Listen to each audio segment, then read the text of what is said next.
एक बार की बात है, एक व्यक्ति था जो आत्मज्ञान की तलाश में था।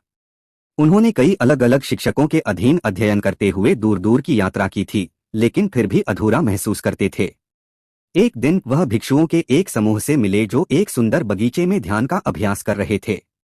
वह आदमी उनके पास गया और पूछा कि क्या वह उनके साथ शामिल हो सकता है। भिक्षुओं ने उनका स्वागत किया और उन्हें अपने साथ ध्यान करने के लिए आमंत्रित किया।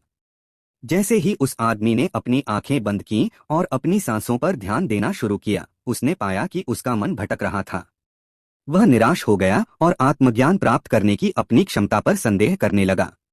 तभी एक साधु उनके पास आया और बोला, निराश मत होइए। एक छोटी लौ की तरह जो एक बड़ी आग को प्रज्वलित कर सकती है, यहाँ तक कि छोटे कदम भी ज्ञान की ओर ले जा सकते हैं। गंतव्य पर ध्यान केंद्रित न करें, बल्कि यात्रा पर ध्यान केंद्रित करें। इन शब्दों ने आदमी के साथ एक राग मारा और उसने महसूस किया कि वह आत्मज्ञान प्राप्त करने पर इतना ध्यान केंद्रित कर रहा था कि उसने वर्तमान क्षण को खो दिया था। उन्होंने अपने अंतिम लक्ष्य की ओर हर दिन छोटे छोटे कदम उठाते हुए नए सिरे से दिमागीपन और समर्पण की भावना के साथ अपने अभ्यास की ओर बढ़ना शुरू किया। समय के साथ मनुष्य का अभ्यास गहरा होता गया और अंततः उसने वह ज्ञान प्राप्त किया जिसकी वह तलाश कर रहा था। लेकिन इससे भी महत्वपूर्ण बात यह थी कि उन्होंने यह जान लिया था कि आत्मज्ञान का मार्ग किसी लक्ष्य को प्राप्त करने के बारे में नहीं है, बल्कि उस यात्रा और छोटे कदमों को गले लगाने के बारे में है जो हमें वहां ले जाते हैं।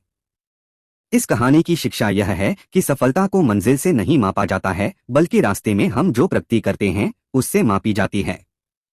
चाहे वह हमारे व्यक्तिगत जीवन में हो, हमारे करियर में या हमारी आध्यात्मिक यात्राओं में, हमें उन छोटे कदमों की सराहना करना सीखना चाहिए जो हम हर दिन लेते हैं और भरोसा करते हैं कि वे अंततः हमें वहां ले जाएंगे जहां हम होना चाहते हैं।